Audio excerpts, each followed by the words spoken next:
Magandang araw mga kabuhay sari-sari. Sa episode na ito, pag-uusapan natin ang isang pinakamalaking panukalang maaaring magkaroon ng pangmatagalang epekto sa ekonomiya, trabaho, teknolohiya, enerhiya, kalikasan at pangmatagalang seguridad ng Pilipinas. Ito ang tinatawag na Pax Silica Initiative o Pax Silica Industrial Hub. Isang proyekto na inuugnay sa Luzon Economic Corridor at planang itayo sa New Clark City. Batay sa mga talakayan, layunin ng proyektong ito na gawing sentro ng high-tech at clean industries ang lugar. Hindi lamang ito simpleng industrial park o koleksyon ng mga data center, maaari itong sumaklaw sa semiconductor, fabrication, electronic manufacturing, artificial intelligence, logistic at data infrastructure, at iba pang bahagi ng global technology supply chain. Ngunit sa likod ng malaking pangako, mahalagang itanong, makagagawa ba talaga ito ng dekalidad na trabaho para sa mga Pilipino? May sapat ba tayong kuryente at tubig? Maproteksyonan ba ang kalikasan at ang komunidad? At makakatulong ba ito upang magkaroon tayo ng sariling kakayahan sa teknolohiya o lalo lamang tayong magiging dependent sa ibang bansa? Pag-usapan natin.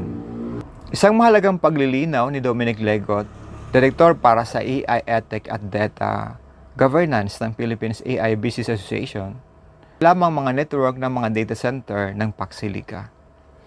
Sa malawak na konsepto nito, kasama rito ang buong supply chain na high-tech technology industries, mula sa semiconductor production, fabrication, assembly, testing, logistic, data processing, hanggang artificial intelligence at iba pang digital services. Malaga ang pagkakaibang ito dahil hindi magkakapantay ng halaga ang bawat bahagi ng supply chain.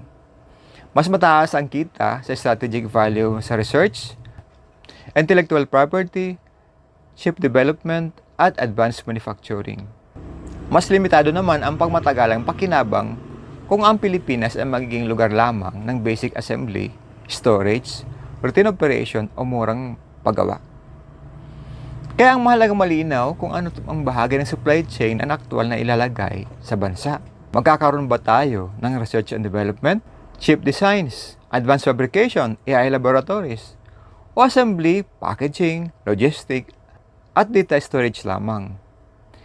Hindi sapat na tawaging high-tech ang isang proyekto, kailangan malaman kung gaano kalaki ang kaalaman, teknolohiya, kita, at pagmamay-ari na mananatili sa Pilipinas. Ayon sa mga naunang pahayag tungkol sa proyekto, maaaring makalikha ito ng humigit kumulang 130,000 hanggang 190,000 trabaho. Malaking bilang ito. Maaaring magkaroon ng oportunidad para sa mga engineers, programmer, technician, electrician, construction worker, logistic personnel, administrative staff, security personnel, maintenance worker, at mga lokal na negosyong magsisilbi sa industrial hub. Ngunit, hindi sapat na tingnan lamang ang kabuuang bilang. Kailangang itanong, ilan dito ang permanenteng trabaho, ilan ang pansamantala lamang habang ginagawa ang construction, magkano ang magiging pasahod, may job security, at benepisyo ba? At ilan ang pinakamataas na technical at management position na mapupunta sa mga Pilipino? Inhalin tulad ni Dominic Legot, ang potensyal ng Pax Silica sa naging karanasan natin sa BPO industry. Malaki ang naging ambag ng BPO sa trabaho at foreign exchange.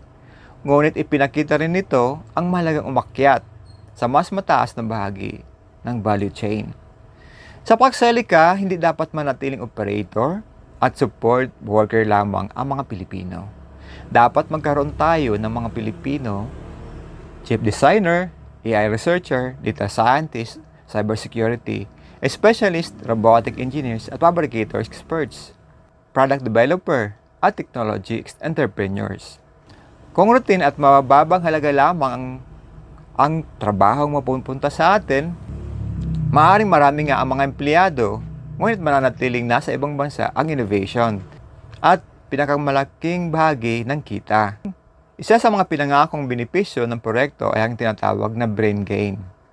Maraming Filipino engineers, programmers, scientists at technology professionals ang umaalis ng bansa dahil mas mataas ang sahod mas moderno ang laboratorio, at mas malawak ang career opportunities sa ibang bansa.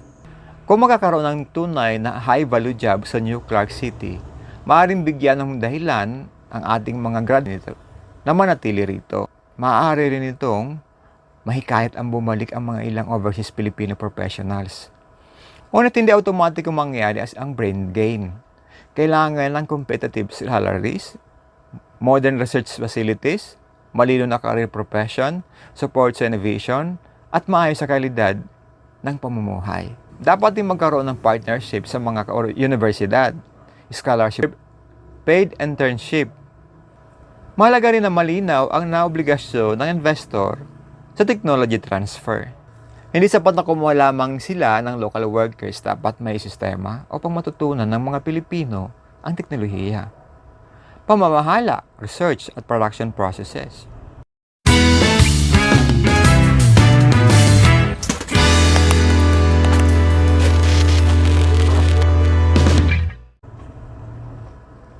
Baka tayo magpatuloy kung bago ka pa lang sa Buhay Sari-Sari BSS TV, pakihit mo ng subscribe o follow button para lagi kang updated sa mga tapatan at totoong usapan ukol sa ating komunidad. I-share na rin ang video na upang mas maraming Pilipino makakilahok sa ating talakayan tungkol sa trabaho, teknolohiya, ekonomiya at pambansang kaunlaran. Salamat po at balik po tayo sa usapan. Isa sa pinakamalaking hamon ng proyekto ay ang supply ng kuryente. Ang data center, semiconductor facilities, advanced manufacturing plants ay nangangailangan ng napakalaking dami ng tuloy-tuloy at mataas na kalidad ng enerhiya. Hindi maaaring madalas ng burnout o power fluctuation. Kahit maikling pagkawala ng kuryente ay maaaring makasira sa mga sensitibong kagamitan, makapagpahinto ng production o magdulot ng malaking pagkalugi. Ayon sa takalakayan, naghahanap ang pamahalaan ng clean at renewable energy source tulad ng solar. Malaging linawin na ang solar ay renewable energy. Samantalang ang LNG o liquefied natural gas ay fossil fuel pa rin. Bagaman maaari itong magkaroon ng mas mababang emission kaysa sa ilang mas maruruming fuel. Ang mas mahalagang tanong ay ito: saan manggagaling ang sapat na kuryente para sa industrial hub? May tatayong bagong power plant ba? May battery storage at backup storage pa ito? Sino ang magbabayad sa transmission at grade upgrade? At maapektuhan ba ang presyo ng supply ng kuryente para sa ordinaryong consumer? Hindi dapat magkaroon ng sitwasyon kung saan garantisado ang murang kuryente para sa malaking investor habang mataas ang singil at hindi maaasahan ang serbisyo para sa mga kababayan at maliliit na negosyo. Bukod sa kuryente, malaking usapan din ang tubig. Ang ilang proseso ng semiconductor manufacturing ay nangangailangan ng napakalinis o ultra-pure water. Malaki rin ang kumonsumo ng cooling system ng ilang data center at industrial facilities. Kaya kailangang malinaw kung saan kukunin ang tubig. Gagamit ba ng underground water, ilog, dam, o bulk water supplies? Paano gagamitin ang wastewater? Paano titiyakin na hindi maaapektuhan ng supply ng tubig para sa mga residente, magsasaka, paaralan, ospital, at lokal na negosyo? Binigyan din naman ng BCDA ang sumunod namang proyekto sa environmental standard. Kabilang ang pagkuha ng Environmental Compliance Certificate o ECC. Malaga ang ECC, ngunit hindi ito dapat maging katapusan ng pagbabantay. Kailangan ng tuloy-tuloy na environmental monitor, regular audit, public disclosure, maayos na waste management, at malinaw na pananagutan kapag may paglabag. Ang high-tech industry ay hindi automatikong clean industry. May ilang po proseso itong malakas gumamit ng tubig, enerhiya at kimikal, suportado ng siyentipikong datos at konkretong safeguard, ang pangakong hindi masisira ang kalikasan. Na malinaw din ang naunang talakayan na ang pagtatayuan ng proyekto ay nasa buildable area at hindi umano nangangailangan ng pagpapali sa mga indigenous o katutubong komunidad. Malagang paglilinaw ito, ngunit kailangan pa rin tiyakin na may tunay na dokumentadong konsultasyon sa anumang komunidad na maaaring direkta o hindi direktang maapektuhan. Hindi lamang physical na relocation ang dapat pag-usapan. Maaaring maapektuhan din ang akses sa tubig, lupa, kabuhayan, transportasyon, kultura at likas na yaman. Kaya dapat may malino na governance mechanism, community presentation at direktang benepisyong mapupunta sa mga lokal na residente. Ang development ay hindi lamang ipataw lamang mula sa itaas.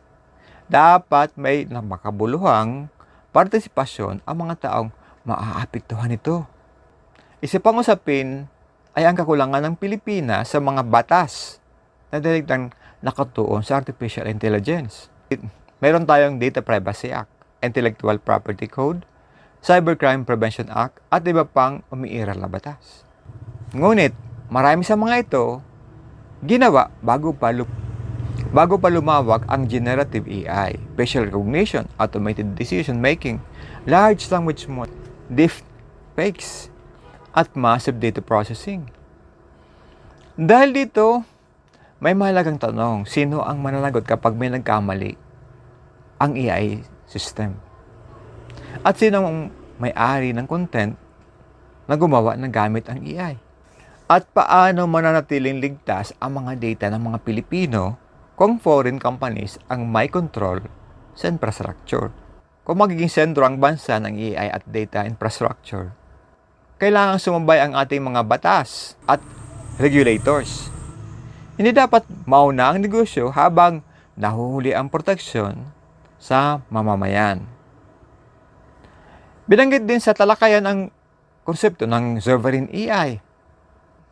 Ito ang kakayahan ng isang bansa na bumuo, magpatakbo, at mamamahala ng sariling AI infrastructure alinsunod sa sariling batas, wika, kultura, seguridad at pambansang interes.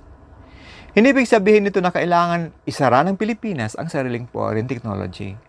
Ang ibig sabihin ay hindi tayo dapat lubos na umasa sa iilang dayuhang kumpanya para sa ating cloud system. Government data? Mahalaga ito dahil maaaring gamitin ang AI sa edukasyon, kalusugan, disaster response, agrikultura, public service, negosyo at national security. Kung lahat ng critical system ay kontrolado sa labas ng bansa, maaari tayong mawalan ng sapat na kontrol sa ating data at digital infrastructure.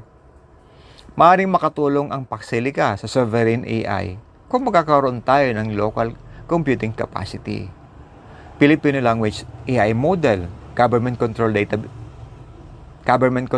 sets, domestic research institution, at Filipino-owned technology companies. Ngunit kung foreign investor lamang ang may makakontrol sa infrastructure, software, data, at intellectual property, limitado pa rin ang ating sovereignty. Dahil may kinalaman ang proyekto sa semiconductor, AI, at international supply chain, di may masang mapasama ito sa usapin ng geopolitics. Ngunit, nagbabala si Dominic Legot laban sa labis na pagtuon sa speculative geopolitical issues. Ang malagang bantayan ang national security, ngunit hindi dapat mawala ang pangunahing tanong. Anong malinaw na industrial policy ng Pilipinas? Ano ang industry na gusto nating paunlarin? Ano ang teknolohiya na nais nating matutunan at kontrolin? Anong bahagi ng supply chain na gusto nating mapunta sa bansa? At paano natin titiyakin na manatili rito ang kaalaman, trabaho, negosyo at kita? Kung walang malinaw na industry policy, maaaring ang direksyon ng proyekto ay idikta lamang ng pangangailangan ng foreign investor at malalaking bansa. Dapat ang sentro ng desisyon ay pangmatagalang pambansang interes. Di lamang pansamantalang investment announcements. Bago ang aktual na construction na target umano magsimula sa unang bahagi ng 2028. Dahil nasa negosasyon pa lamang, mahalagang maging transparent ang pamahalaan. Dapat malaman ng publiko ang pangunahing kondisyon at kasunduan. Gaano kalaki ang investment? Ano ang tax incentive? Anong tax incentive ang ibibigay? Gaano katagal ang land lease? May local hiring requirement ba? May commitment ba sa technological? May environmental ban at penalties ba? At sino ang sasagot sa gastos ng kuryente, tubig, kalsada, transmission line, at iba pang infrastructure? Hindi kailangang ilabas ang bawat sensitibong business details. Ngunit, dapat malinaw kung ano ang ibibigay ng gobyerno at ano ang konkretong kapalit na matatanggap ng bansa. Ang transparency ay mahalaga upang maiwasan ang korupsyon, palakasan, at ang kasunduan mas pabor sa investor kaysa sa mamayang Pilipino. Mga kabuhay sari-sari, malaki ang potensyal ng Pax Silica Industrial Hub. Maaari itong magdala ng investment, trabaho, advanced technology, export opportunities, at bagong kakayahan para sa bansa. Maaari nitong tulungan mapanatili sa Pilipinas ang ating mga engineers, programmer, scientists, at technology professionals. Ngunit hindi sapat na malaking numero at magagandang pangako. Ang tunay na sukatan ng tagumpay ay hindi lamang kung ilang gusali ang maitatayo, ilang investor ang pumasok, at ilang trabaho ang inanonsyo pupunta sa mga Pilipino. Kung gaano kalaking kaalaman at teknolohiya ang maililipat sa bansa, kung mapoprotektahan ang kuryente, tubig, kalikasan at ang komunidad, kung magiging mas matatag ang ating digital sovereignty, at kung ang kita at kapangyarihan pang-ekonomiya ay mananatili rin sa Pilipinas.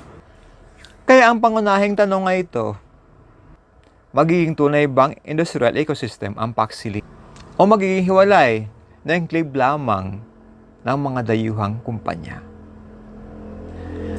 Sa tingin ninyo, handa na ba ang Pilipinas para sa ganitong kalaking high-tech industrial hub? Ano ang pinakamahalagang kondisyon na dapat ilagay sa kasunduan? Ang high value, diba? Proteksyon sa kuryente at tubig, technology transfer, sovereign AI, o transparency sa negosasyon? Iligay ang inyong opinion at sa comment section. Maging magalang tayo sa pagbabahagi ng pananaw. Maaaring magkakaibang ating mga paniniwala, ngunit malagang bukas, makatotohanan, at nakabantay sa pambansang interes ang ating talakayan. Itong Buhay Sari-Sari BSS TV kung saan hindi lamang natin pinapakinggan ang mga pangako, kundi sinusuri rin natin kung sino ang tunay na makikinabang. Maraming salamat sa inyong panonood at pakikinig. Hanggang sa susunod nating tapatan.